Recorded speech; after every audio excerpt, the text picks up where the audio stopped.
Radha Madhav Kunj Bihari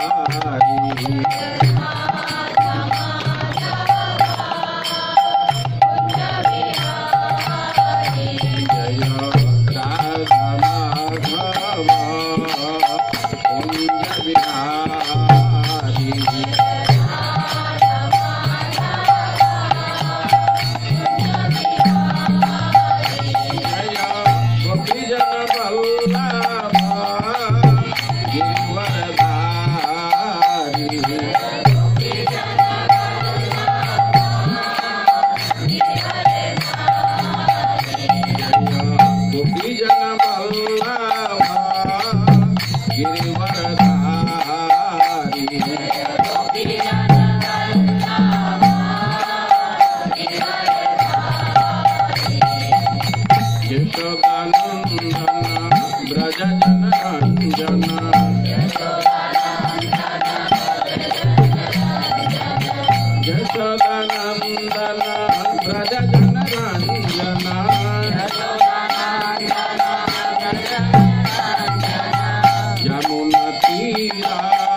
Krishna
Vishnupad Paramhans परिव्राजकाचार्य अष्टोत्तर सत श्री श्रीमद एशी भक्ति वेदांत स्वामी श्रील प्रभुपाद की, इस्कान संस्थापकाचार्य श्रील प्रभुपाद की, अनंत कोटि वैष्णव वृंद की, नामाचार्य श्रील हरिदास ठाकुर की, श्री कृष्ण चैतन्य प्रभु नित्यानंद श्री अद्वैत गदाधर श्रीवासपति गौर भक्त वृंद की, श्री श्री राधा कृष्ण गोपीनाथ श्याम कुंड राधा कुंड गिरी गोवर्धन के, श्री वृंदावन धाम के, श्री मथुरा धाम के, श्री श्री महावन के, गौर हरि प्रेमानंदे, ऑल ग्लोरी श्री श्री कृष्ण बलराम के, श्री श्री निताई गौर सुंदर की, श्री श्री गुरु एम गौरांग की।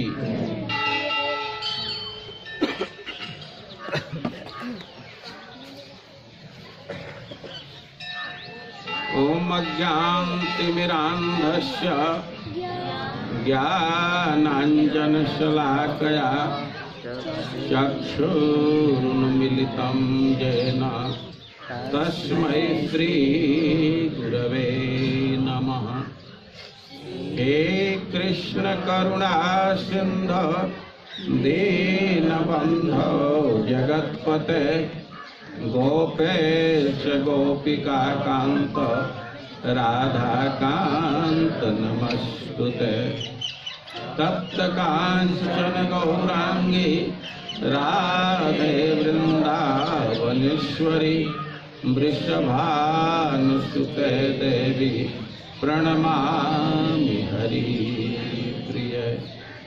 नमो महावदान्याय कृष्ण प्रेम प्रदायते, कृष्णाय कृष्ण चैतन्य नाम्ने गौरक्षसे नमः।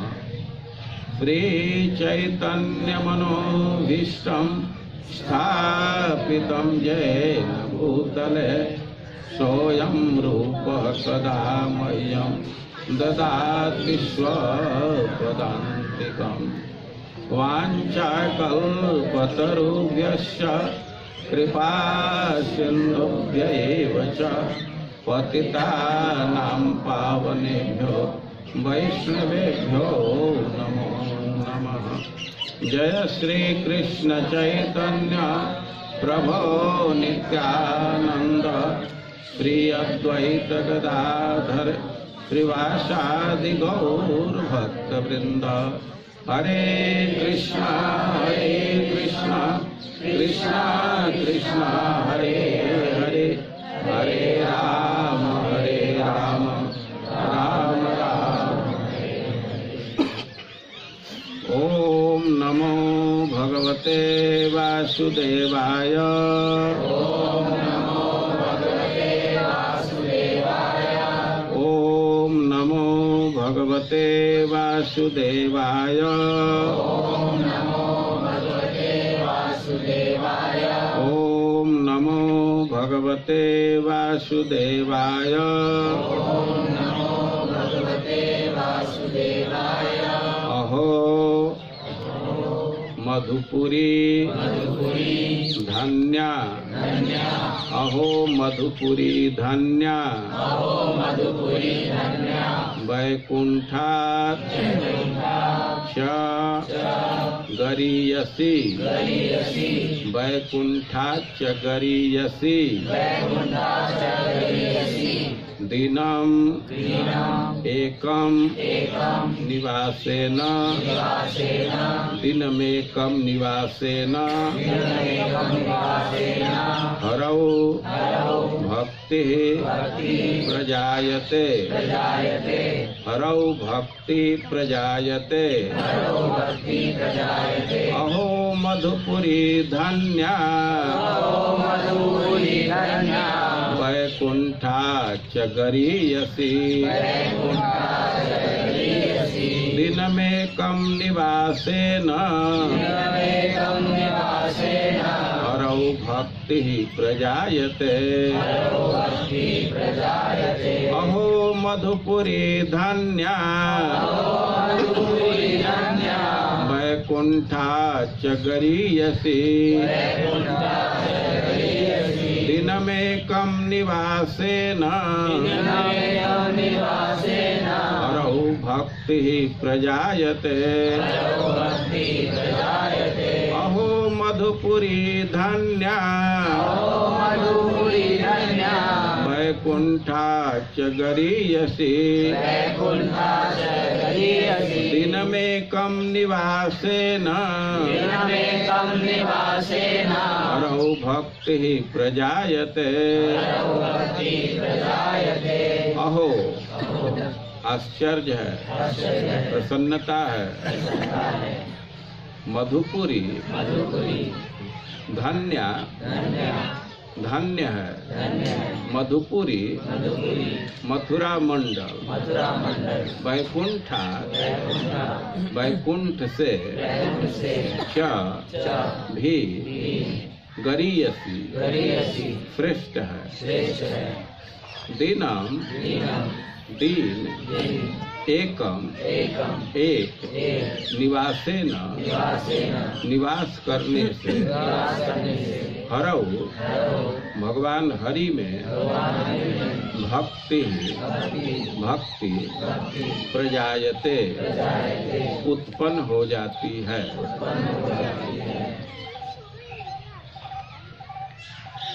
यह पद्म पुराण का श्लोक है। इसमें ब्रजमंडल की महिमा को व्यक्त किया गया। तो जैसे शब्दार्थ से ही आपको एक आइडिया लग रहा है कि ब्रजमंडल की महिमा को व्यक्त कर रहे हैं। मधुपुरी पूरे 84 कोष का सूचक है। तो कह रहे हैं कि अहो मधुपुरी धन्य। यह जो मथुरा क्षेत्र है, ब्रजमंडल क्षेत्र है, वो धन्य है। वैकुंठाच गरीयसी, यह वैकुंठ से भी श्रेष्ठ है। वे क्यों ऐसा कह रहे हैं? तो कह रहे हैं कि दिनमेकम निवासेन, इस क्षेत्र की, इस भूमि की महिमा है कि एक दिन के निवास करने से हरौ भक्ति प्रजायते, भगवान में भक्ति उत्पन्न हो जाती है। यह भूमि का प्रभाव है।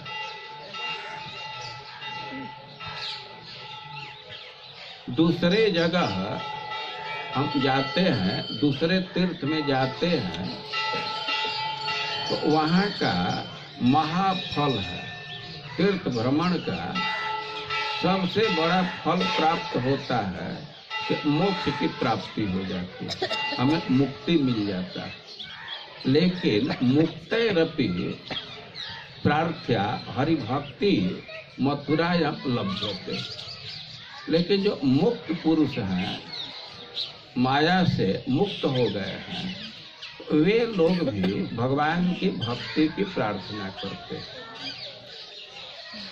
मुक्ति अपने आप में पूर्ण सिद्धि नहीं है। मुक्ति की प्राप्ति हो जाती है और तीर्थों के भ्रमण से, लेकिन मुक्तैरपि प्रार्थ्या हरिभक्ति मथुरायां सुलभ्यते। लेकिन मुक्त पुरुष भी भक्ति की कामना करते और वह भक्ति मथुरा क्षेत्र में प्राप्त होती है। यह क्षेत्र बहुत महत्वपूर्ण है। कोई कह सकता है सर हमको तो भक्ति मिल गई है, हमारे काम का तो बहुत नहीं है, लेकिन सिद्धांत समझना चाहिए कि जो तत्व भक्ति उत्पन्न करने वाले हैं वही तत्व भक्ति को बढ़ाने वाले हैं।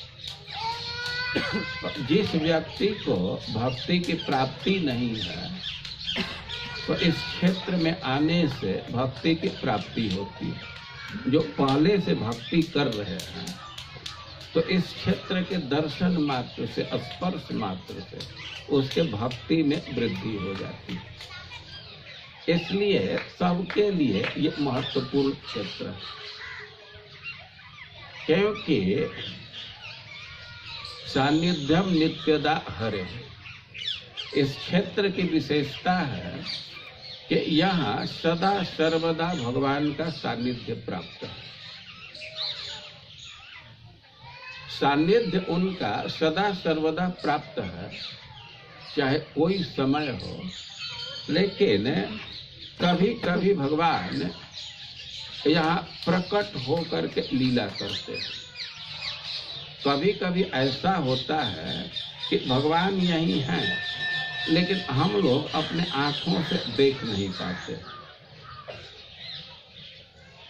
जैसे अभी हम लोग सूर्य को देख रहे हैं, लेकिन कुछ समय के बाद सूर्य दिखाई नहीं देंगे। लेकिन सूर्य की सत्ता है, ऐसा नहीं कि सूर्य खत्म हो गया। सूर्य तो सदैव है, कभी दिखाई देते हैं, कभी नहीं दिखाई देते हैं। तो भगवान सदैव इस क्षेत्र में रहते हैं, उनका सानिध्य प्राप्त होता है। लेकिन कभी कभी कृपा करने के लिए वे प्रकट लीला करते हैं। उस समय कोई भी व्यक्ति उनका दर्शन कर सकता है। यह जो क्षेत्र है ये भगवान की लीला भूमि। आप जानते हैं कि भगवान का जन्म मथुरा में हुआ, लेकिन जन्म के बाद एक दिन भी भगवान मथुरा में रुके नहीं। जन्म हुआ मथुरा में, लेकिन उसी रात्रि को उनको गोकुल में पहुंचा दिया गया। गोकुल एक गांव का नाम है, लेकिन आप सुनते हैं कि यह वन है। ब्रज में 12 वन अति प्रसिद्ध है। तो उस दृष्टि से देखा जाए तो इस क्षेत्र को महावन कहा जाता है। आप जमुना जी का दर्शन कर रहे हैं, तो जमुना के दोनों तट पर 12 वन हैं। कुछ वन 7 वन जमुना जी के उस पार हैं और 5 वन जमुना जी के इस पार हैं। तो यह जो क्षेत्र है, हम लोग जहाँ बैठे हैं, इसको महावन कहते हैं। महावन कहने का आशय है कि बहुत बड़ा वन है। तो भगवान जन्म के क्या हुआ, छोड़ दीजिए, वो अपनी जगह पर चले जाएंगे। तो जन्म के तुरंत बाद उसी रात्रि गोकुल में आ गए, महावन में आ गए। और भगवान यहाँ 3 साल 8 महीना, अच्छा, और 3 साल कुछ महीना रहे। 8 महीना 4 महीना थोड़ा झगड़ा है। हमें जैसा याद है, श्रीपाद जीव गोस्वामी के अनुसार 3 साल 4 महीना, कुछ लोग 11 दिन ये भी कहते हैं।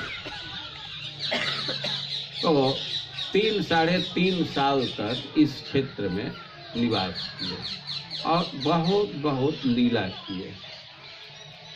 और जैसा हमें पता चला कि आप लोग 84 खंभा दर्शन करके आए। 84 खंभा वही नंद बाबा का घर है। भगवान को वही पहुंचाया गया। और ये सब क्षेत्र नजदीक नजदीक है। हम लोग अभी जहाँ बैठे हैं तो इसको चिंता हरण कहते हैं। चिंता हरण। और बहुत लोगों के लिए यह स्थान हो सकता है कि अपरिचित जैसा हो। बहुत लोग हो सकता है कि प्रथम बार आए हों। तो चिंता हरण का अर्थ है कि शिव जी का यहाँ चिंता दूर हुई, इसी से चिंता हरण महादेव।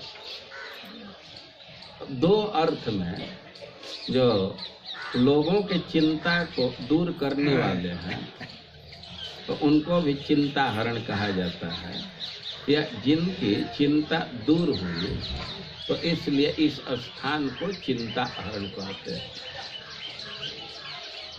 भगवान का मथुरा में जन्म हुआ, ये बिल्कुल स्थापित बात है। भगवान का गोकुल में भी जन्म हुआ, यह भी सत्य बात है, लेकिन लोक में बहुत स्थापित नहीं है। लेकिन जन्म की बात स्थापित हो या न हो, एक बात तो बिल्कुल स्थापित है कि भगवान का जन्मोत्सव यही मनाया गया। नंदोत्सव कहते हैं। वसुदेव जी के यहाँ जन्म हुआ, लेकिन वसुदेव जी तो जेल में थे, कोई उत्सव नहीं कर सकते थे, तो मन ही मन जन्म के अवसर पर 10,000 गाय दान करने का संकल्प किए। बाद में उसको दान किए, लेकिन उस समय तो उत्सव मनाने की बात तो दूर है, माता पिता बहुत भयभीत थे। प्रसन्नता थी, लेकिन फिर भी भयभीत थे। एक प्रश्न पूछा गया है, कस्मान मुकुंदो भगवान पितुर्गृहात ब्रजम गत। अरे जन्म लिए मथुरा में तो काहे को ब्रज में आ गए? कोई कह सकता है कंस के भय से। परीक्षित महाराज कहना भगवान, वे तो भगवान है, उनको क्या भय है, किस लिए आ गए? तो उत्तर दिया गया है कि भगवान अपने भय से नहीं आए, लेकिन माता पिता के भय से ब्रज में आ गए। आप श्रीमद् भागवतम पढ़ेंगे तो देवकी स्पष्ट कह रही है कि इस रूप को छिपाई है, हमें बहुत भय लग रहा है, मैं कहाँ रखूंगी, इस रूप में आप रहेंगे, आप प्राकृत बालक बन जाएंगे। तो माता के भय को देख करके भगवान एकदम साधारण बालक बन गए। तो हम यह कह रहे हैं कि मथुरा में जन्म का उत्सव नहीं मना पाए माता पिता। उत्सव मनाने की बात तो दूर थी, उनको चिंता लगी थी कि पता किसी तरह न चल जाए कि लड़का जन्म लिया है। उत्सव मनाने की बात तो दूर है, वे तो चाह रहे थे कि किसी को पता तक न चले। लेकिन गोकुल में ऐसा नहीं हुआ, यहाँ खूब उत्सव मनाया गया। नंद बाबा बहुत भारी उत्सव मनाया, और उत्सव का अर्थ होता है नृत्य करना, गीत गाना, मिठाई बांटना, नाच गान, यही उत्सव है ना। तो उत्सव में सब लोग भाग ले रहे थे, खास करके ब्रज की स्त्रियां बहुत नृत्य कर रही थी। भूषयंस चक्र, आत्मानम भूषयंस चक्र, अपने को सजा करके श्रृंगार धारण करके नंद भवन में आई और खूब गीत गा रहे थे और नृत्य कर रहे थे। गोपी झमक झमक कर नाचे, ऐसे ब्रज में वर्णन किया गया है। तो खूब नृत्य कर रही थी और गीत चल रहा था। अब नंद बाबा के उत्सव को देख करके सारे देवता लोग भी इधर आने लगे, अपने अपने वाहन पर बैठ करके जल्दी जल्दी सब नंद भवन में उपस्थित हो गए। ब्रह्मा जी आ गए, इंद्र आ गए, सरस्वती जी आ गई। यहाँ उत्सव होता है, नाच गान होता है, तो सामान्य साइकोलॉजी है कि जो गाने वाले हैं तो बहुत आकृष्ट होते हैं और उनकी भी इच्छा होने लगती है कि हम भी गाएं। ऐसे लोग कहते हैं कि गान को देख करके गाने वालों की इच्छा हो जाती है, कुश्ती को देख करके लड़ने वालों की लड़ने की इच्छा हो जाती है। तो देवता लोग भी बहुत कलाकार हैं। इंद्र मृदंग बजाते हैं, सरस्वती जी बीड़ा बजाती है। तो सब लोग यहाँ उपस्थित हो करके उत्सव में भाग लेने लगे। भगवान का उत्सव चल रहा है तो स्वाभाविक ही भक्त लोग उसमें भाग लेना चाहते हैं।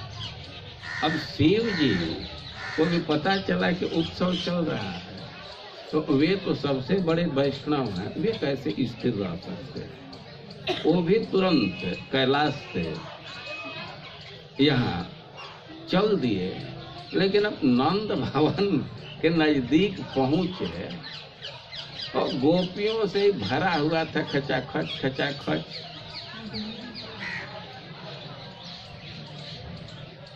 अब शिव जी देखे कि तो भीतर जाना बहुत कठिन है।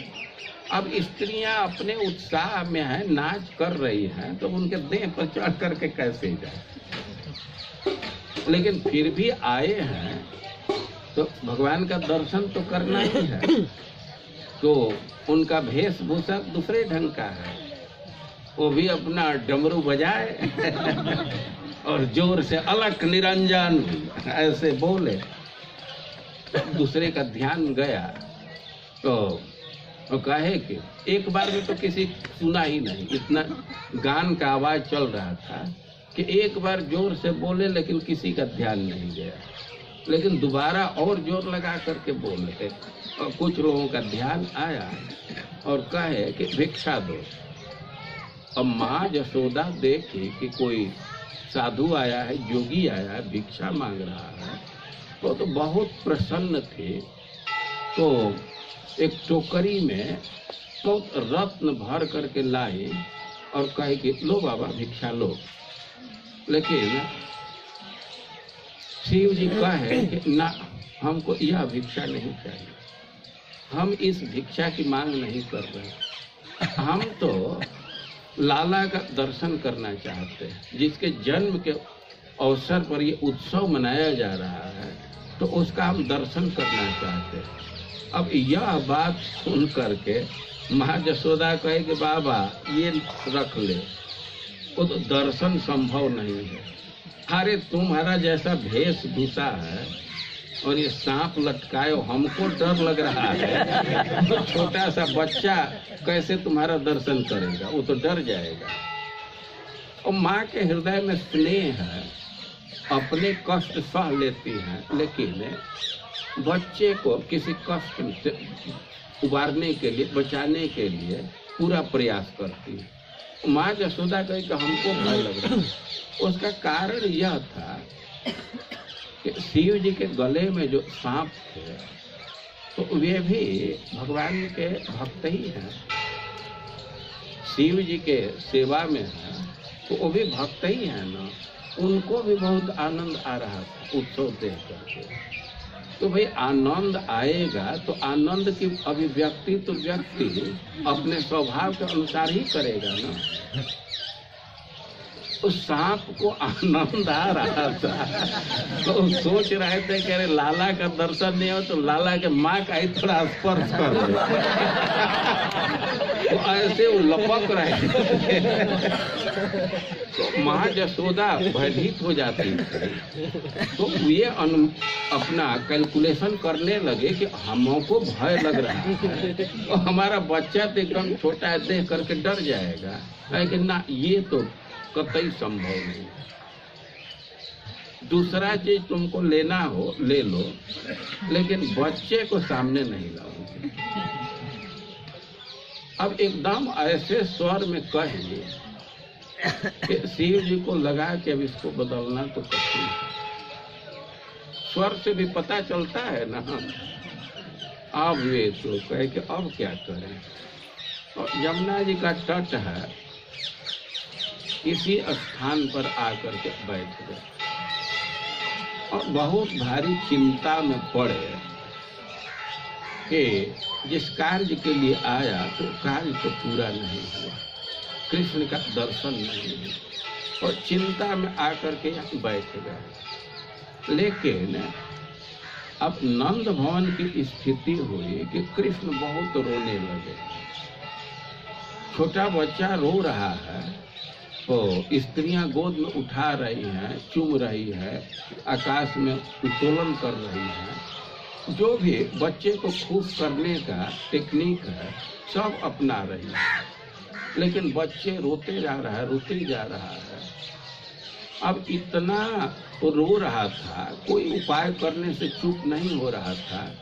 तो कोई स्त्री कहने लगी तो जो साधु आया था वही कुछ कर दिया होगा। अगर बच्चा इतना क्यों रो रहा है, चुप नहीं हो रहा है, वही कुछ जादू चला दिया होगा, दूसरा कारण नहीं हो सकता। नहीं तो अब तक तो बच्चा चुप हो जाता है ना, वही जरूर वही कुछ किया। अब स्त्रियां कहने लगे, माँ यशोदा के मन में भी ये बात आ गई कि जरूर वही कुछ किया होगा, तो कही कि उसको बुला लाओ। अब तो ब्रजवासी आए, खास करके गोपियां आई, तो साधु कहाँ है, योगी कहाँ है, तो देखे कि इसी स्थान पर बैठे हैं। वो बहुत भारी चिंता में थे और आ करके गोपियां कहने लगे कि बाबा चलो, माँ यशोदा बुला रही है। तो हम काहे को वहाँ जाएंगे, वो तो हमको मना कर दी है, वहाँ से भगा दी है, तो अब तो हम नहीं जाएंगे। गोपियां कहने लगे कि नहीं नहीं चलो बाबा, माँ यशोदा ही बुलाई, चलो तुम वहाँ। तब शिव जी तो भीतर भीतर प्रसन्न हुए, चिंता दूर हुई कि अच्छा चलो चलते हैं। और गोपियां पूछने लगी कि बाबा तुम जंतर मंतर भी जानते हो क्या? कहा हमारा तो यही काम ही तो कोई अलाय बलाय हो, हम झाड़ फूक देंगे, सब खत्म हो जाएगा। और केवल जंतर मंतर मंत्र तंत्र ही नहीं जानते हैं, हम तो जीवन इसी में लगा दिए हैं। हमको सिद्धि है कि ताबीज खूब अच्छा बनाते हैं, और एक बार ताबीज बांध दे बच्चों को तो वो तो जीवन भर निहाल रहेंगे कि अच्छा तो भाई बड़ा काम का हो। तो वहाँ गए। अब कृष्ण तो अंदर थे, शिव जी वहाँ गए, लेकिन बच्चा कुछ शांत हो गया। तब उनको ऐसा लगा कि इनके आने से ही बच्चा शांत हुआ, तो आने का ही प्रभाव है। तब अब उनके मन में कुछ विश्वास हुआ कि सामने भी आ सकता है। ओ माँ यशोदा सामने आई, पूछे कि तुम झाड़ फूक जानते हो बाबा? कहे हाँ हम जानते हैं, ताबीज भी बनाना चाहते हैं, और भी हमारे पास विद्या है।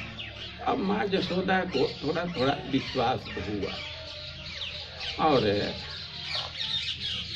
अब शिव जी यह अनुमान कर लिए कि अब माँ हमारा विरोध नहीं करेगी, और सोचे कि माँ तो अब अपने अनुकूल हो गई, कृष्ण को भी अपने अनुकूल करना चाहिए।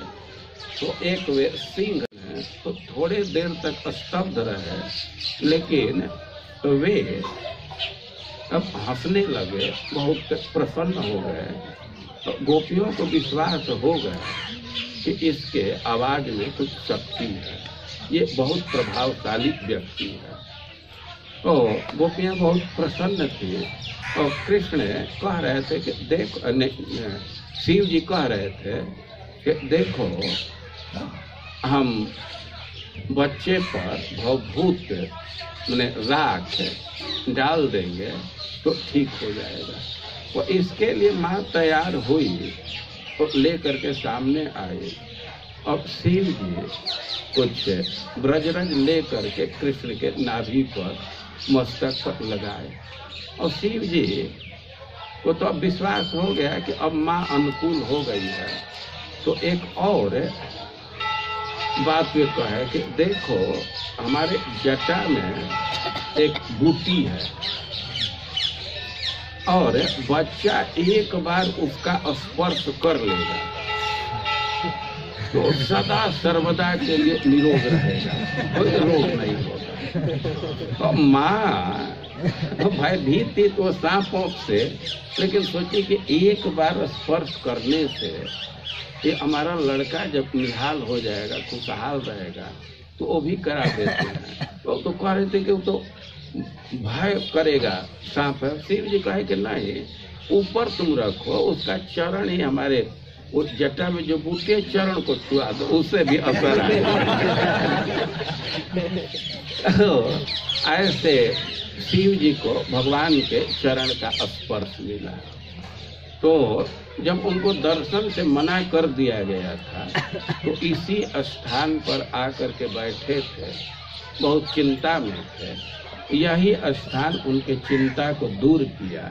इस अर्थ में इसको चिंता हरण करते हैं। तो ये तो भगवान के दृष्टि से हुआ, लेकिन अब शिव जी के चिंता दूर होने का प्रभाव यह हुआ कि जो व्यक्ति शिव जी का दर्शन करता है तो उसका भी किसी प्रकार का चिंता दूर हो जाता है। तो स्थान शिव जी के चिंता को दूर करने वाला है और हमारे चिंता को भी दूर करने वाला है। इस अर्थ में इसको चिंता हरण कहते हैं। और यहाँ से नजदीक में ही एक स्थान है, शायद अभी वहाँ आप लोग नहीं गए हैं, उसको ब्रह्मांड घाट कहते हैं। ब्रह्मांड घाट वो भी जमुना जी का घाट है और वहाँ भगवान अपने मुख में ही माँ को पूरे ब्रह्मांड का दर्शन कराए थे, इसलिए उस स्थान को ब्रह्मांड घाट कहते हैं। आप पहले सुने हैं कि जन्म के बाद भगवान यहीं आ गए, लेकिन भगवान अभी छोटे थे, उस समय से बहुत चंचल थे। अभी घुटने के बल चलते थे, बकैया चलते थे, और उस समय बहुत चंचल थे। थोड़ा सा उनको जमीन पर छोड़ा जाता था और माँ का ध्यान दूसरे तरफ गया, जल्दी जल्दी जा करके और चूल्हा से अंगार निकाल करके मुंह में डालने लगते।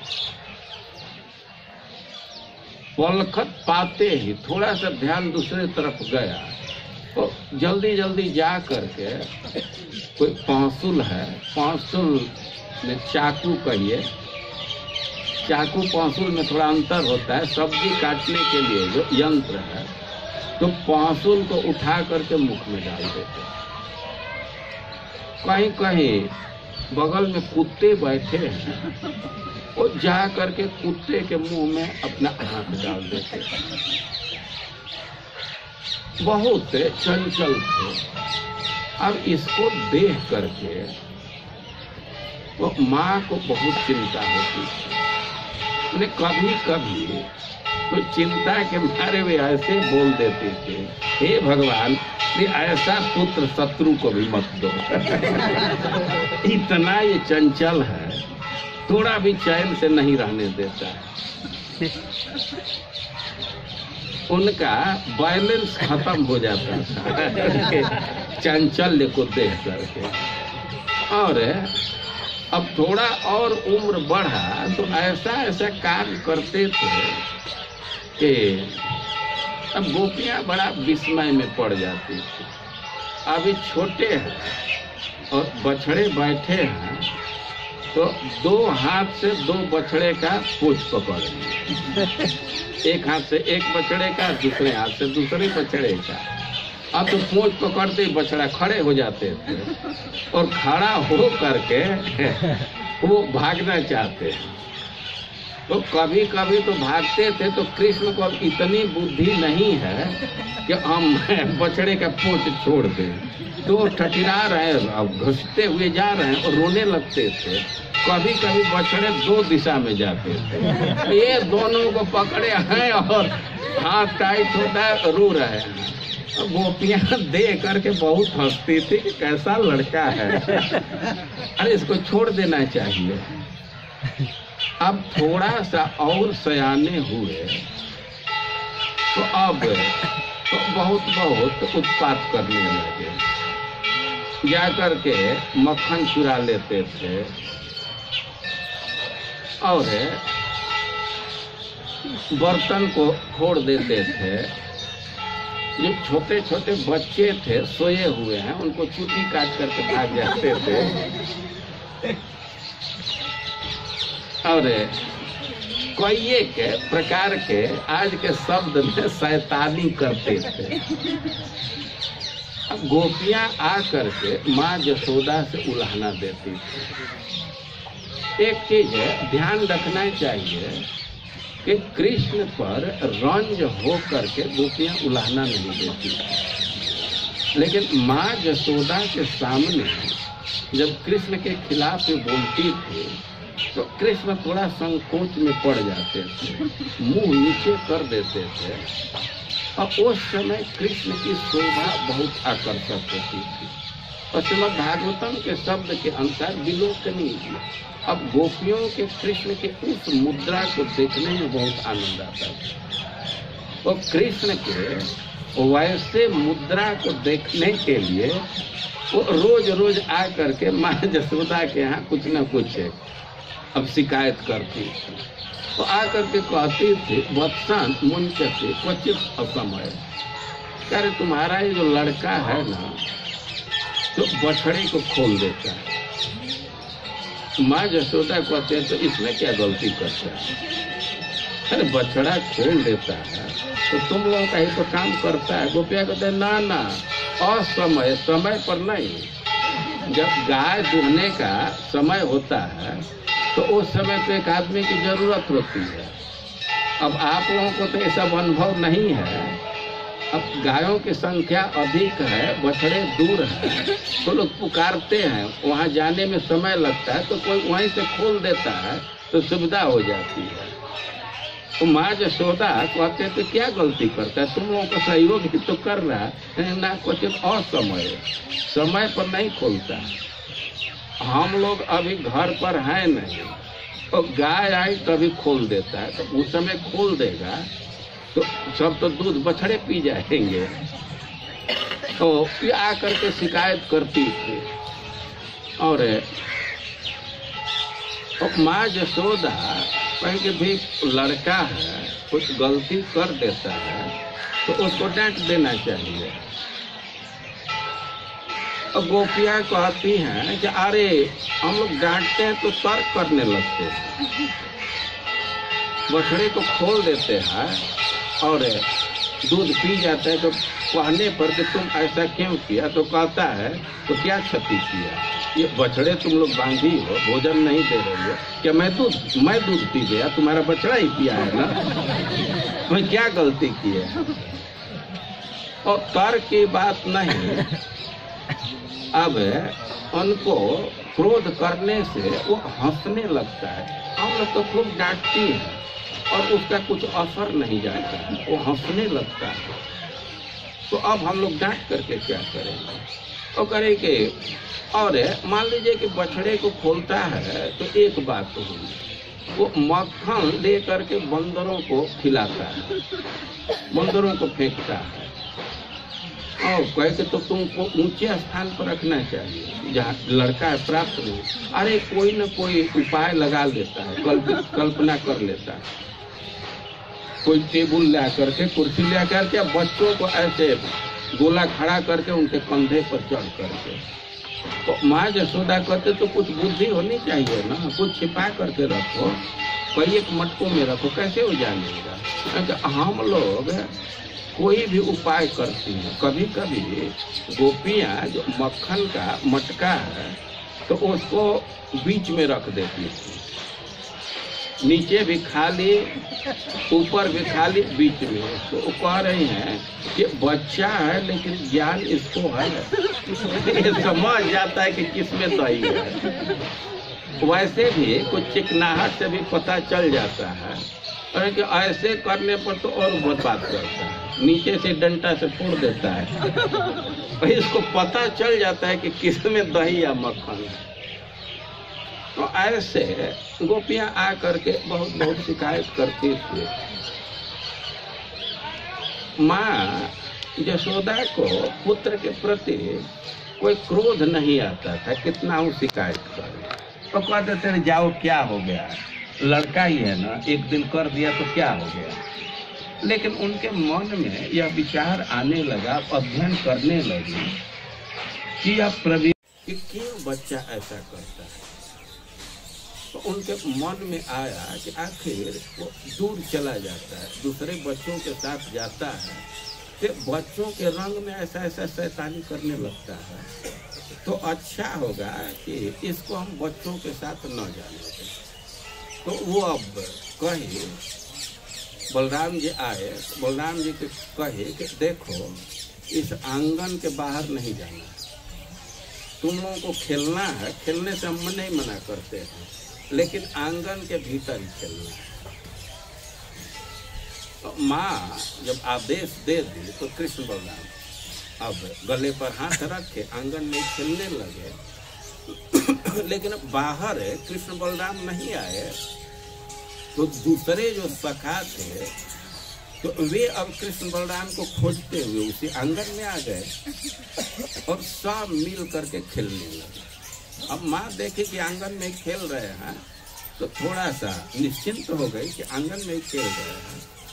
अब वो थोड़ा सा उसका ध्यान दूसरे तरफ गया, तब तो लोग बाहरी आंगन में आ गए। जो बड़ा चारदीवारी था उसके अंदर ही थे, लेकिन अब बाहर आंगन को पार करके बाउंड्री में आगे उधर खेलने लगे।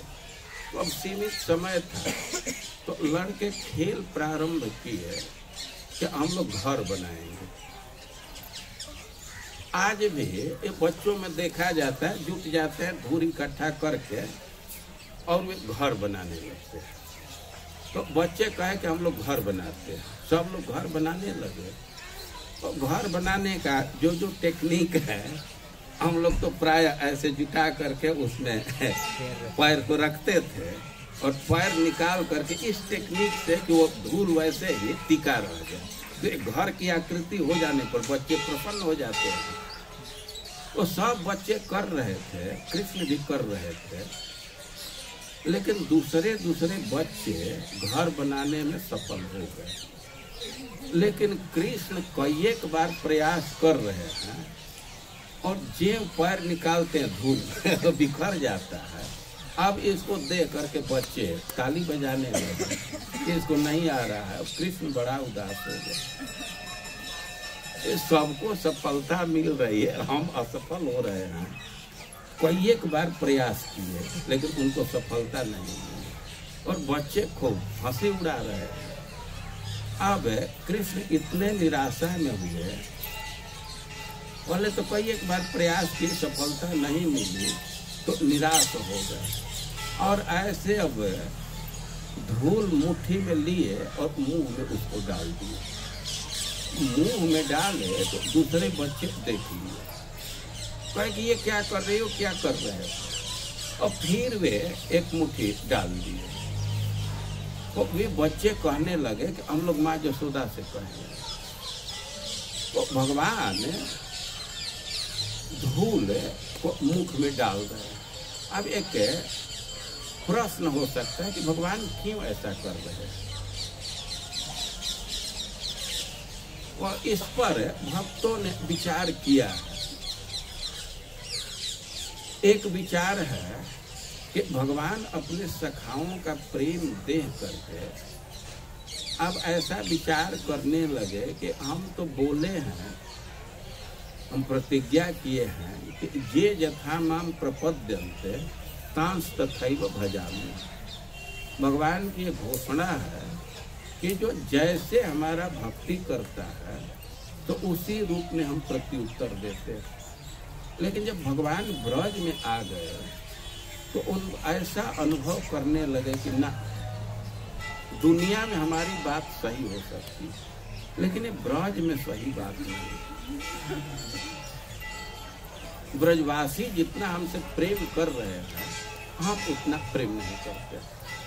खास करके गोपियों के प्रेम के प्रति तो भगवान का स्पष्ट घोषणा है कि हम ब्रह्मा जी का उम्र पा करके तुम लोगों को ऋण से मुक्त नहीं हो सकते। गोपियां प्रश्न कर दी कृष्ण से, जब ये रास लीला में अंतर्हित हो गए तो प्रश्न कर दिया कि आप किस कैटेगरी के व्यक्ति हैं। और इस संसार में कोई देखा जाता है कि एक व्यक्ति प्रेम करता है तो दूसरा व्यक्ति भी प्रेम करता है। तो गोपियां एक टिप्पणी दे रही हैं कि वास्तव में तो प्रेम नहीं है, ये तो सौदाबाजी है। अरे किसी दुकान पर जाइए तो तुरंत वो चाय मंगाते हैं, बिस्कुट मंगाते हैं, चाय मंगाते हैं, लेकिन आपको चाय पिलाने के लिए नहीं। उनका उद्देश्य है कि हमारे ग्राहक संतुष्ट हों, हमारा माल खरीदने के लिए तत्पर हो जाए। और है कि ये तो प्रेम नहीं है। प्रेम करने वाले से कोई प्रेम कर रहा है, ये तो बनियागिरी है, ये तो वास्तव में प्रेम नहीं है। चाहे कुछ लोग हैं कि जो व्यक्ति प्रेम नहीं करता है उससे भी प्रेम करते हैं। जैसे माता पिता है तो कभी कभी देखा जाता है कि लड़का उतना ध्यान नहीं रखता है, उसका ध्यान तो दूसरे तरफ चला गया, लेकिन फिर भी माता पिता के हृदय से स्नेह दूर नहीं होता। तो कह रहे हैं कि कुछ लोग ऐसे हैं कि प्रेम न करने वाले से भी प्रेम करते हैं, तो ये तो माता पिता हैं। और कुछ लोग हैं कि प्रेम करने वाले से भी प्रेम नहीं करते। देखिए दो स्थिति है, जो प्रेम नहीं कर रहा है उसे भी प्रेम करते, माता पिता जैसे हैं। लेकिन कुछ लोग हैं कि प्रेम करने वाले से भी प्रेम नहीं करते, वो तो कृतज्ञ है। तो ऐसे कैटेगरी बोल रहे थे। अब विचार करके गोपियां अपने आँख से इशारा करके कह रहे थे कि कृष्ण तो इसी में आएंगे, लेकिन कृष्ण कहे कि ना, हम तो इसमें से किसी में से नहीं।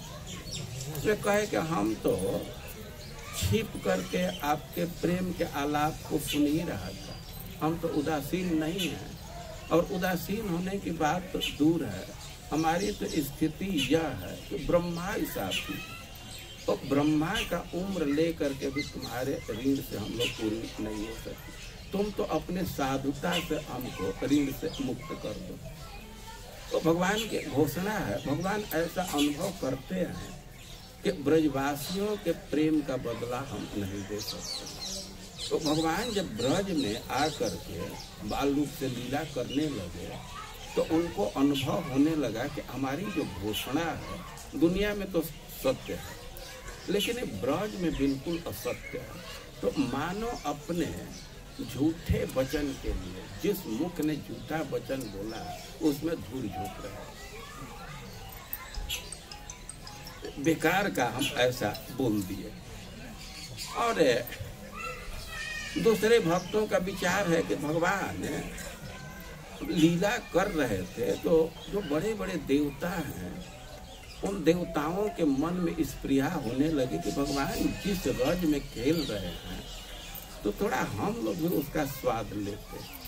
तो भगवान देखे कि देवताओं की इच्छा है तो थोड़ा रज डाल दिए, क्योंकि सारे देवता तो भगवान के भीतर हैं। तो कई एक ढंग से इस पर विचार किया गया है। तो घटना यह है कि भगवान को धूल भीतर मुख में डाल दिए और बच्चे आकर के माँ यशोदा से कहने लगे कि कृष्ण मिट्टी खा रहा है। अब तो माँ दौड़ करके गई, कृष्ण को पकड़ी और कहने लगी तो मिट्टी खाए हो, अरे और दांतात्मन, तुम ये असंयत चित्त हो, तुम्हारे मन पर कंट्रोल है, मिट्टी खा रहे हो। अब कृष्ण कह रहे हैं कि ना हम भक्षितवान अम्ब। बच्चे कहे कि कृष्ण मिट्टी खा रहा है तो माँ यशोदा को क्रोध आ गया, दौड़ करके गई। लेकिन भगवान भी अपने माँ को समझते हैं। अब ज्यों ही संबोधन कर दिए, ना माँ हम नहीं खा रहे। अब इतना माँ कहते ही अब सब क्रोध खत्म हो गया। अरे सच्चाई यह है कि इस संसार में कोई स्त्री क्रोध में है, कोई भी व्यक्ति उसको माँ कह देता है तो उतने से उसका क्रोध शांत हो जाता है। अब भगवान माँ कह दे तो अब काहे को क्रोध रहने गया, क्रोध तो खत्म हो गया। तो प्रश्न पूछी थी तो तुम मिट्टी खा रहे हो। और कृष्ण कहे कि हम भक्षितवान अम्ब, हे माँ मैं भक्षण नहीं किया। अब थोड़ा ये विचार करने की बात है कि भगवान मिट्टी नहीं खाए थे, खाए थे तो भगवान झूठ बोल रहे हैं। हाँ कुछ न कुछ लॉजिक होगा, तो इस लॉजिक को समझना चाहिए। एक तो सामान्य बात यह है कि हम लोग कितना हूँ सत्य बोले, उस सत्य का कुछ वैल्यू नहीं, एक तरह से झूठा ही है। Prabhupada ji honesty of think, जैसे कोई चोर का समुदाय है और चोरी का सामान ले जा करके बांटते हैं, कहते हैं बड़ा ईमानदारी, भाई देखो बेईमानी मत करना, ईमानदारी से बांटना। उस ईमानदारी का कोई मतलब है? कोई है मतलब उस ईमानदारी का? तो हम लोग भौतिक दृष्टि से देखें तो कितना हो सत्य परायण, उसका कोई मतलब नहीं। और भगवान किसी भी अवस्था में झूठ नहीं बोल सकते, उनके झूठ किसी प्रकार से दोषपूर्ण नहीं है। लेकिन अब दूसरी दृष्टि से विचार करें तो भगवान के शब्द पर विचार कीजिए, ना हम भक्षितवान अम्ब, हम भक्षण नहीं किए। भक्षण का मतलब क्या होता है? अरे बाहर कोई चीज है उसको मुंह में डालिए तो उसको भक्षण कहेंगे। जो मुंह में ही है पहले से ही, तो उसके लिए कहेंगे कि हम भक्षण कर रहे हैं। तो भगवान कह दिए कि हम भक्षण नहीं किए, तो भगवान झूठ नहीं बोलते हैं, वो दिखा भी दिए कि हम भक्षण नहीं किए। तो ऐसे पहले तो कहे कि हम नहीं खाए हैं, हम भक्षण नहीं किए। तो माँ यशोदा कही कि अरे सब लोग कह रहे हैं सर्वे मिथ्या विसंसिनो, सब झूठ बोल रहे हैं, सब झूठ बोल रहे हैं। तो भगवान सही करे, भगवान से बाहर कुछ ही नहीं है तो डाले क्या है? और अब एक झटका मारे कि माँ को कह देंगे कि देख लो मुंह, तो छोड़ देगी। लेकिन एक झटका मारे, तुमको विश्वास नहीं है हम पर, उन लोगों पर विश्वास है, तो मैं यही हूँ ना, हमारे मुंह को देख लो। और माँ यशोदा और सब बच्चे कहे थे, बलराम जी भी कहे थे, और कहे कि इसमें क्या दिक्कत है, थोड़ा देख ही लेते हूँ, कि ठीक है मुंह खोलो। अब कृष्ण मुंह खोल रहे,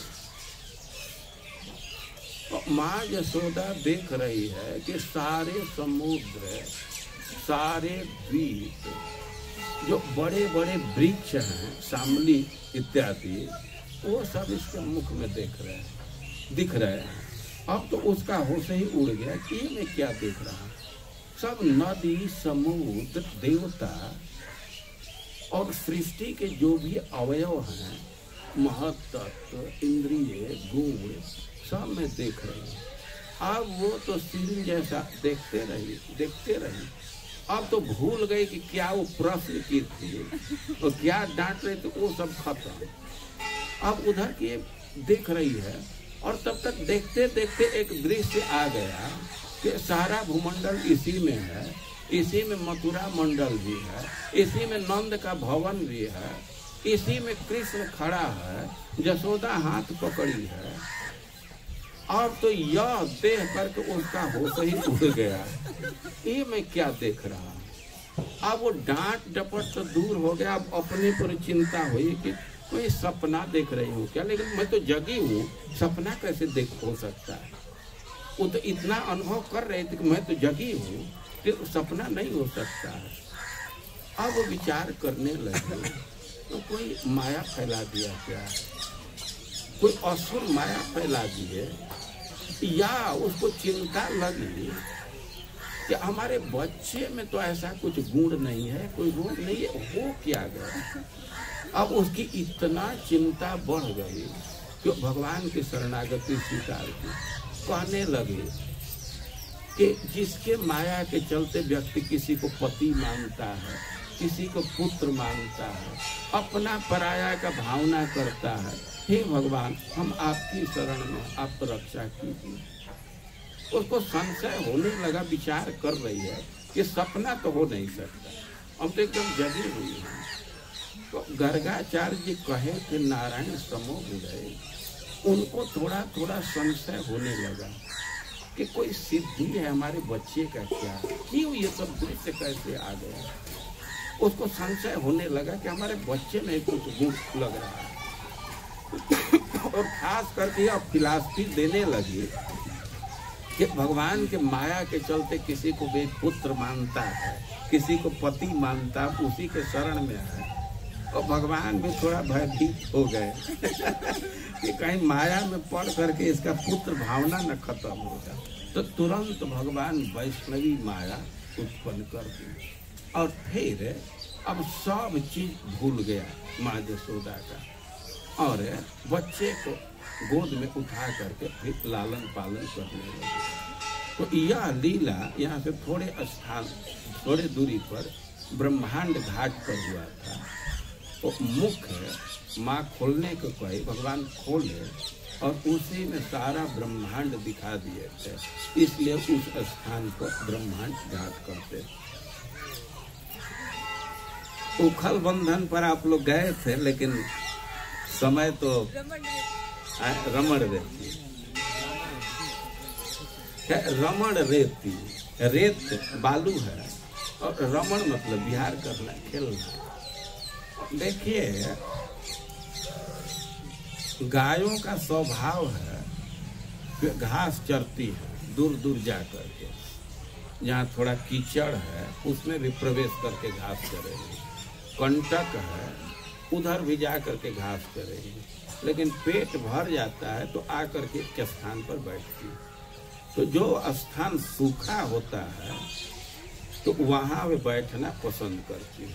तो रमण रेती बालुई स्थान है, तो गाय जा करके वहीं बैठती, बछड़े या गाय वहाँ जा करके बैठती, और गाय बछड़े तो बैठते ही थे, सखा लोग भी वहीं जा करके खेल खेलते।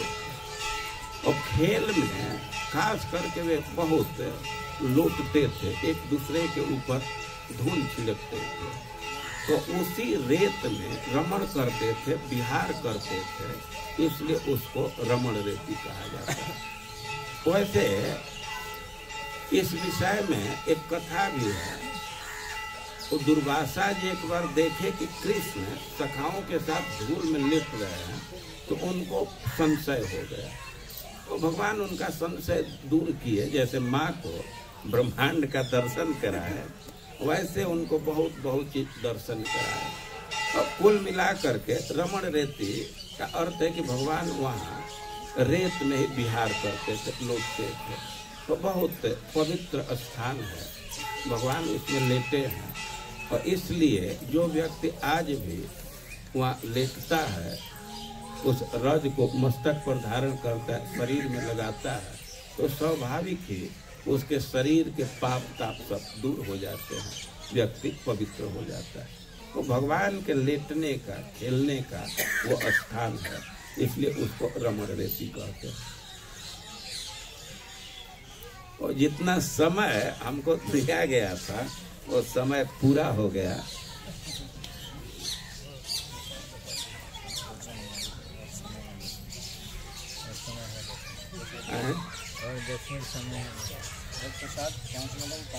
बंधन पर आप लोग गए थे ना, तो उस स्थान पर माँ यशोदा कृष्ण को उखल में बांधी थी। आप लोग कार्तिक में इस लीला का गान करते रहते हैं, इस लीला से अधिकांश लोग परिचित हैं।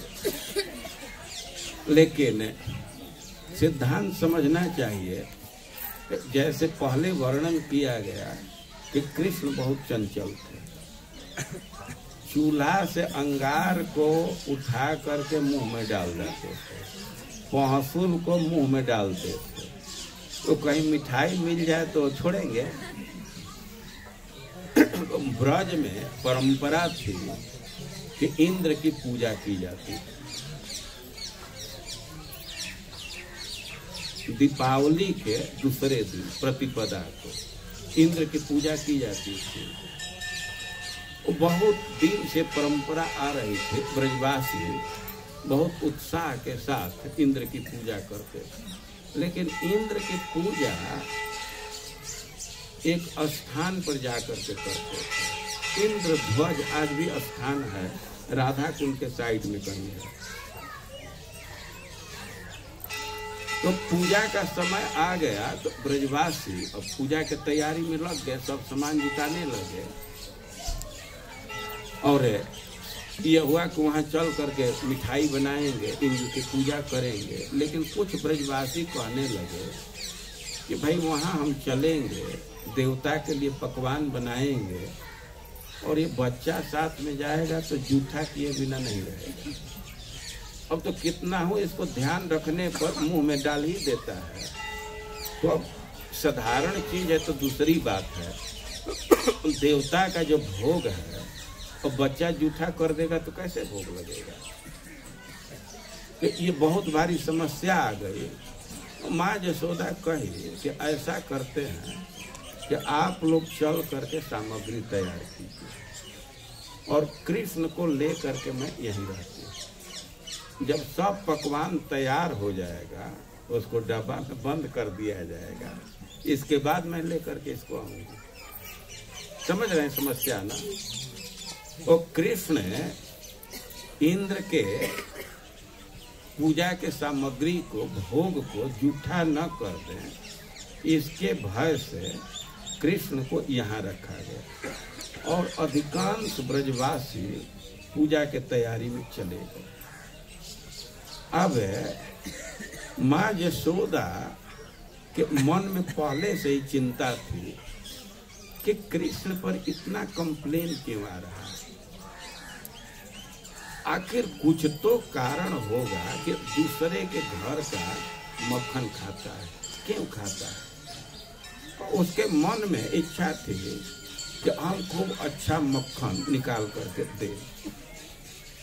अब माँ यशोदा तो कई एक दिन से चाह रही थी, लेकिन होता क्या था कि माँ यशोदा मक्खन निकालने के लिए जाती थी तो अनेक दासियां थी। अब वो आग्रह करने लगते थे कि हम ही निकाल दें। अब उनके आग्रह को देख करके माँ यशोदा उनको कार्य दे देती थी। लेकिन एकदा गृहदासी नहीं, एकदा कर्मांतर नियुक्ता से, अब हाँ कर्मांतर नियुक्ता से अब तो 2-4 दासियां ही बची थी तो उनको दूसरे कार्य में लगा दी। पहले तो हजारों हजार दासियां थी, लेकिन अब अधिकांश लोग तो इंद्र के पूजा के तैयारी में चले गए हैं। 2-4 जो दासियां बची थी तो उनको दूसरे कार्य में लगा दी। और निर्ममंथ स्वयं दधी, आज अवसर आया तो अपने से भी दही मथने लगी। पहले से तैयारी की थी। और अब चूंकि कई एक लोग बाहर चले गए थे तो माँ यशोदा सोच रही थी कि जल्दी से इस काम को निपटा ले, कृष्ण को जगने के पहले ही मक्खन निकाल ले। तो इसलिए जो रोज का रूटीन था उसके पहले वे तैयार होकर के और मक्खन निकालना प्रारंभ कर दिया। तो रोज की स्थिति यह थी कि कृष्ण को जगाना पड़ता था। कृष्ण अपने से एक दिन भी नहीं जगे थे, माँ जगाती थी। लेकिन अब आज की स्थिति कुछ भिन्न है। कृष्ण की नींद खुल गई अपने से। अब नींद खुली तो ये तो बहुत विस्मय में पड़े, एकदम अस्वाभाविक। रोज तो माँ जगाती थी, जगते ही गोद में उठा लेती थी, लेकिन कृष्ण आज जगे और माँ का पता ही नहीं। तो अब रोना प्रारंभ किए लेकिन रोने पर भी कोई रिस्पॉन्स नहीं आया।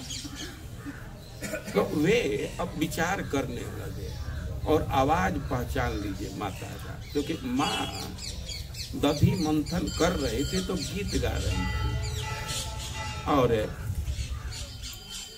दधी का भी आवाज निकलता है, तो इसलिए कृष्ण के रोने की आवाज सुनाई नहीं थी।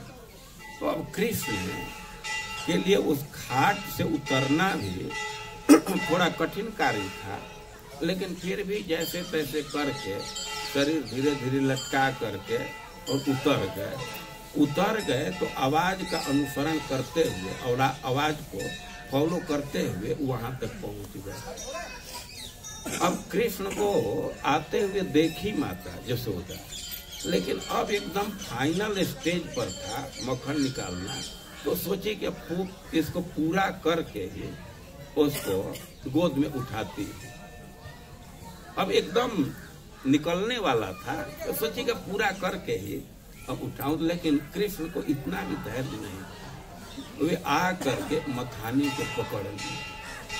काम में बाधा पड़ा, लेकिन सुखदेव गोस्वामी कहते हैं जनयन मुदम, एकदम फाइनल स्टेज में कार्य है, थोड़ा और फुर्सत देते तो मक्खन इकट्ठा करके किसी बर्तन में रख देते, लेकिन कृष्ण आ करके रोक दिए और फिर भी माँ यशोदा को कुछ उद्वेग नहीं हुआ।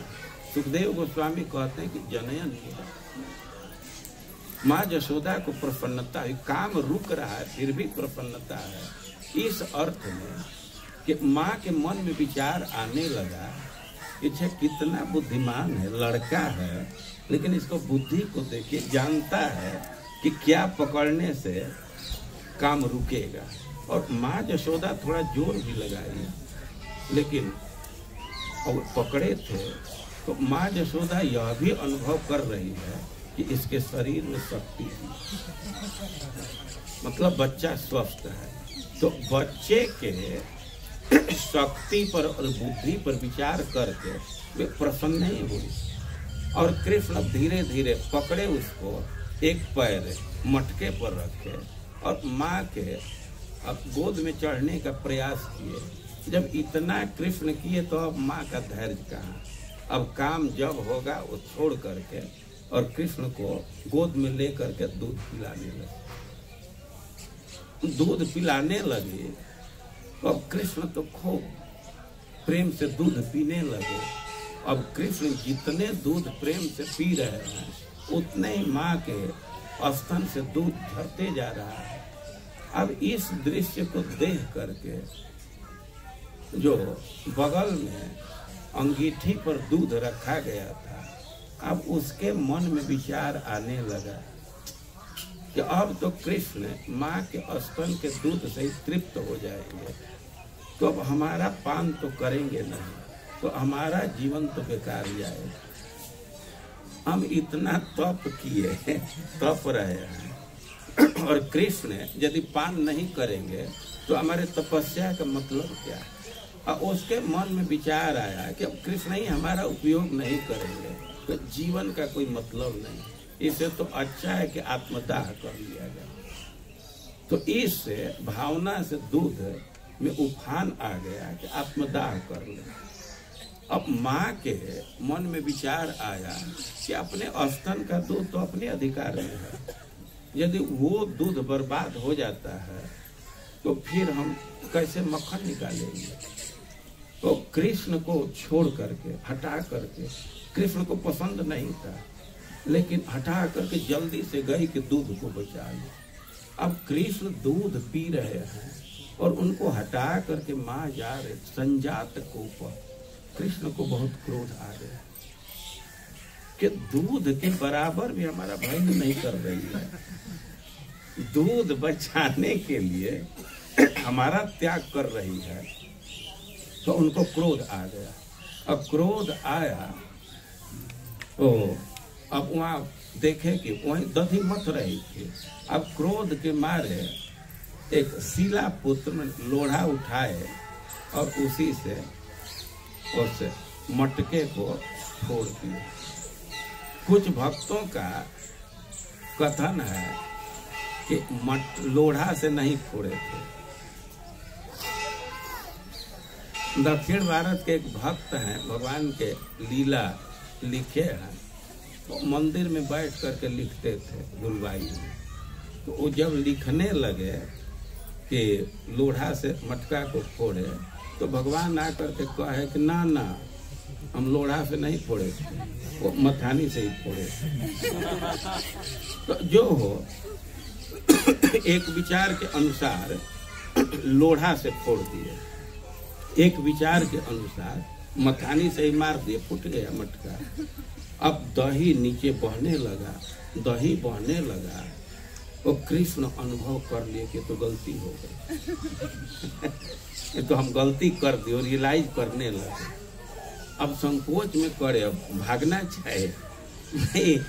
एक प्रसिद्ध सिद्धांत है कि कोई क्राइम हो जाए तो वहां से भागना चाहिए। लोग हम लोग क्या कहते हैं कि खा के पड़ जा, हम मार के टर जा। भोजन करने के बाद लेट जाइए और किसी को कुछ गलती कर दे तो वहां से हट जाइए। वो कृष्ण सोचे कि इस स्थान को छोड़ देना चाहिए, लेकिन अब चले तो दही के जहाँ फैला था दही, उसी स्थान से लेकर पैर में लग गया। अब वो पैर का छाप पड़ते चला गया। तो माँ यशोदा तो जल्दी से गई, दूध पर पानी का छींटा मारी, दूध पेंदी में चला गया और बहुत जल्दी से आई। अब यहाँ आई तो देखे कि दही फैला हुआ है। अरे ये कैसे हो गया? लेकिन अब तुरंत देखे कि छोटे छोटे पैर का दाग है, तो समझ गई कि कृष्ण ही ऐसा किया होगा। अब वो चिन्ह तो पड़ा था, उधर गई, उधर जा करके देख रही है कि उखल पर चढ़ करके और मक्खन बंदरों को फेंक रहा है। बंदर खा नहीं रहे, ऐसे न खा रहे हैं। उसका भाव था कि इतना वो तृप्त थे कि अब वो नहीं खा रहे थे। अब तो उसको क्रोध बढ़ गया और बहुत क्षुब्ध हुई कि कितना बेवकूफ है। थोड़े देर पहले तो खुश हुई थी लेकिन कि कितना बेवकूफ है। और माता पिता को तो अपने बेटे की चिंता रहती है, अब वो चिंता में चढ़ गई कि ऐसे बेवकूफी करेगा तो एकदम दरिद्र हो जाएगा। अपने घर का सामान बर्बाद कर रहा है, इतना बेवकूफ से कौन विवाह करेगा? कोई एक विचार माँ यशोदा के मन में आने लगी और उस दिन वो रियलाइज की कि गोपियां सही कहती। अभी मैं कहा ना कि गोपियां कहते थे लेकिन उस पर ध्यान नहीं देती। आज वो रियलाइज की कि ना, ये शैतानी करता है, वो झूठ नहीं बोलती। और माँ निर्णय ली कि अब कुछ कंट्रोल करना चाहिए, नहीं तो सीमा पार कर जाएगा, घर को बर्बाद कर देगा, ये तो दरिद्र हो जाएगा। ये प्रवृत्ति रहेगी। और सोचे कि पकड़ करके और उसको डांटूंगी। और गई, छड़ी ले करके गई, कृष्ण को ऐसे और भय के मारे भागे और पकड़ ली यशोदा। पकड़ करके डांटने लगी। डांटने में कई एक बात कही, लेकिन एक बात कह दी, अरे बांदर बंधु, बंदर ये तुम्हारे दोस्त हैं, बंदरों को खिला रहे हो तो उन्हीं के साथ क्यों नहीं रहते हो? अब तो कृष्ण कहे माँ हम उन्हीं के साथ रहेंगे, हम उन्हीं के साथ रहेंगे, और छोड़ दो, हम उन्हीं के साथ रहेंगे, वही हमारे मित्र हैं। अब तो माँ दूसरी चिंता की लो, ये मैं डांट में कहा, ये हठ पकड़ लिया। अब माँ को चिंता लगी कि हठीले स्वभाव का है और इतना हठ पकड़ रहा है, इसको छोड़ दें तो बंदरों के साथ चला जाएगा, तो अब हम करेंगे क्या? घर वाले भी आज नहीं है। अरे स्त्रियों को पति रहते हैं साथ में तो बल रहता है, लेकिन माँ यशोदा है कि अब तो भारी चिंता, आज तो वो भी नहीं है। वन में चला जाएगा तो मैं करूंगी क्या? तो माँ यशोदा इस भावना से कि अरे बच्चा है, अभी जिद पकड़ा है, थोड़े देर के बाद शांत हो जाएगा, वो इसलिए थोड़े देर तक इसको हम बांध करके रख देते। और माँ यशोदा दंड देने के लिए नहीं बांधी थी, इस आशय से बांधी थी कि अभी जिद पकड़ लिया है लेकिन बच्चा है, थोड़े देर के बाद जिद खत्म होगा। वो कहीं वन में भाग न जाए, थोड़े देर तक इसको बांध दे और घर का जो दूसरा काम है उसको निपटा दे। अब माँ है, उसके हृदय में स्नेह है, वो विचार कर रही कि अभी गुस्सा में ऐसा कह रहा है, जब ही गुस्सा शांत होगा तो अभी तो तुरंत मक्खन मांगेगा, तो हम कहाँ से मक्खन देंगे, वो तो बर्बाद ही कर दिया है। तो सोच रही थी कि दूसरा मक्खन निकाल ले, थोड़े देर के लिए इसको बांध देती।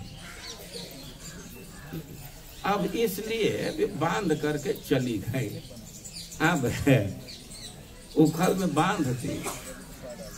अब कृष्ण जब बांध गए तो अब बच्चों से कहने लगे कि भाई तुम खेल दो, खोल दो। तो बच्चे कहने लगे कि तुम ही क्यों नहीं खोल लेते हो। तो अब कृष्ण ऐसे जोर लगा रहे थे इधर उधर के अपने से खोल ले। तो कहे कि अपने से नहीं हाथ पहुंच रहा है, तुम लोग खोल दो।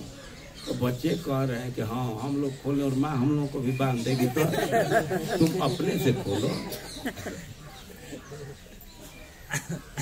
और कृष्ण तो अब बड़े दिक्कत में थे। अब बलराम जी से भी कहे कि भैया खोल दीजिए। तो बलराम जी कहते हैं मैं तुमको बार बार कहता था ना, हमारी बात तो सुनता नहीं था, तो अपना कर्म फल भोगो।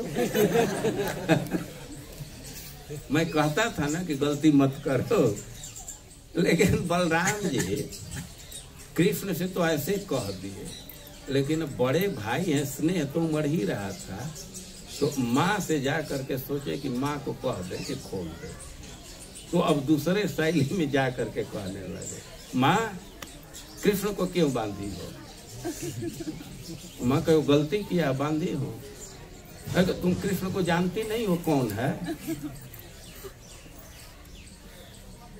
जानती हो कौन है? हाँ जानती हो, बच्चा है। ना ना, वो परशुराम के रूप में वही अवतार लिया था।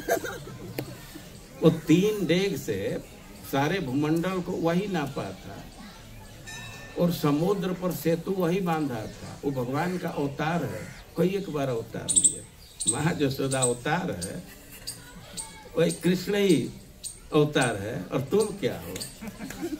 तुम भी अवतार हो। तो बलराम जी कहते हैं हम भी अवतार हैं, हम शेष नाग के हैं, वो हम ही पृथ्वी को धारण किए हैं और एक फूंक मारूंगा तो पृथ्वी जल जाएगी। वहाँ क्या अच्छा तुम अवतार छड़ी देख रहे हो? अब सारे अवतार हमारे घर में ही आ रहे हैं, दूसरे का घर नहीं खाली है। ये छड़ी देखते हो, सब अवतार गिरी भुलवा दो। अब कृष्ण तो वहां से भागे, बलराम जी भागे। अब कृष्ण कह रहे थे खोल दो खोल दो, कहने कि ना मैया मारने लगेगी। वो कहे कि एक उपाय है, कह रहे खुल नहीं रहा है तो इसको तोड़ दो, जोर लगाओ। खोलने में दिक्कत है ना, तुम ही तोड़ दो, हाथ से नहीं पहुंच रहा है तो इसको तोड़ दो। तो कहे कि अच्छा, कृष्ण के एक नया विचार आया, ठीक है। तो कृष्ण अब जोर लगाने लगे उसको तोड़ने के लिए, खींच दे टूट जाए रस्सी। तो ऐसे जोर लगाए तो थोड़ा सा उखल हिला, लेकिन गिरा नहीं पाए। अब तो बच्चा थोड़ा और जोर लगा, थोड़ा और जोर लगा। अब कृष्ण ऐसे जोर लगाए तो उखल गिर गया। अब तो बच्चे ताली खींचो खींचो खींचो, हरित घोड़ा ऐसे करके अब उखल गिर गया। तो कृष्ण का भी उत्साह बढ़ा, सोचे कि लगाते हैं और जोर। अब कृष्ण जोर लगाए तो उखल को घसीटने लगे। अब तो बच्चे ताली बजा रहे थे, उनका भी उत्साह बढ़ा। इन घसीटते घसीटते देख रहे थे वृक्ष के बीच से गए, तो वे तो पार कर गए लेकिन उखल फंस गया। अब तो बच्चे ताली दे रहे थे, अब भगवान ऐसे जोर लगा रहे थे तो वृक्ष गिर गया वहाँ। और देखिए भगवान के लीला की विशेषता कि रस्सी पतला सा नहीं टूट रहा है, लेकिन वृक्ष गिर जा रहा है।